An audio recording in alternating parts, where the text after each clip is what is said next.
diadakan 5 tahun sekali secara tidak langsung membuka lapangan pekerjaan. Contohnya, Assalamualaikum warahmatullahi wabarakatuh. Halo, saya Salsabila Armilia, NIM 221044 dari Prodi Sejarah Peradaban Islam. Dalam video ini, di sini saya akan membahas tentang partisipasi politik. Ikuti terus ya videonya. Nah, sebelum ke pengertian partisipasi politik, di sini saya akan menjelaskan apa sih partisipasi itu. Menurut para ahli, partisipasi berasal dari bahasa Inggris yaitu participation yang artinya pengambilan atau pengikutsertaan.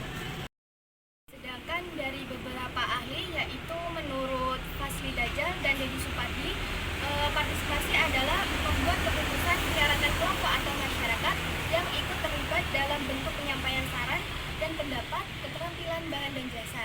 Dan ada juga partisipasi menurut Bejel yaitu perilaku yang memberikan pemikiran terhadap seseorang atau sesuatu. Jadi partisipasi politik adalah kegiatan warga negara yang bertujuan mengaruhi pengambilan keputusan politik. Jadi partisipasi ini dilakukan oleh orang yang posisinya sebagai warga negara, bukan sebagai politikus ataupun pegawai negeri. Karena sifat partisipasi politik ini adalah sukarela, bukan dipolitisasi oleh negara ataupun partai yang berkuasa. Intinya ya, baik sukarela ataupun tidak, warga negara tetap melakukan partisipasi politik. Setelah itu ada beberapa tujuan partisipasi politik. Yang pertama yaitu sebagai sarana warga negara untuk mempengaruhi proses kebijakan untuk mengatur pemerintahan. Karena ya kita itu kan negara demokrasi, jadi warga berhak ikut serta dalam pemerintahan. Yang kedua yaitu sebagai ekspresi eksistensi individu atau grup pemerintah yang terlibat politik. Contohnya seorang mahasiswa yang menunjukkan eksistensi dirinya dengan aktif dalam berpolitikan dengan melakukan demonstrasi jika terdapat penyalahgunaan kekuasaan dalam pemerintahan. Yang ketiga adalah sebagai alat untuk mengontrol rakyat dan warga negara, terutama di negara-negara yang pemerintahannya adalah otoriter. Yang terakhir yaitu pembuka lapangan kerja. Pemilu yang diadakan 5 tahun sekali secara tidak langsung menciptakan lapangan pekerjaan, meskipun itu hanya sementara. Contohnya yaitu pengawas pemilu. Bentuk dari partisipasi politik. Yang pertama, partisipasi konvensional atau secara wajar. Contohnya yaitu pemilihan presiden dan wakil presiden. Masyarakat yang memilih dalam pemilu merupakan suatu senyawa yang dapat dikatakan berpartisipasi berpolitikan atau partisipasi politik. Yang kedua yaitu partisipasi non-konvensional atau tidak wajar. Contohnya demonstrasi.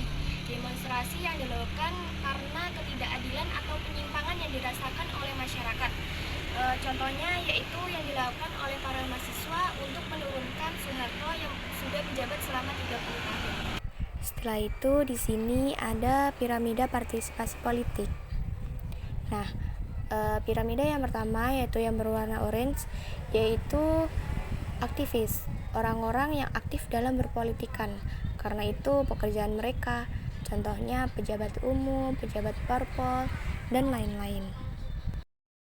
Lalu di piramida yang kedua yaitu partisipasi. Ini yang biasanya petugas kampanye yang aktif dalam berpartai politik atau kelompok kepentingan. Setelah itu yang ketiga adalah pengamat, yaitu kelompok yang hanya mengamati dan memberikan tanggapan, memberikan suara dalam pemilu, dan mendiskusikan masalah politik dalam perkembangannya. Contohnya, diskusi politik antar mahasiswa. Dan piramida yang terakhir yaitu orang-orang yang apolitis, yaitu orang-orang yang tidak mau terlibat sama sekali dalam berpolitikan. Secara umum, tipologi partisipasi politik dibagi menjadi 3. Yang pertama, partisipasi aktif, yaitu partisipasi yang berorientasi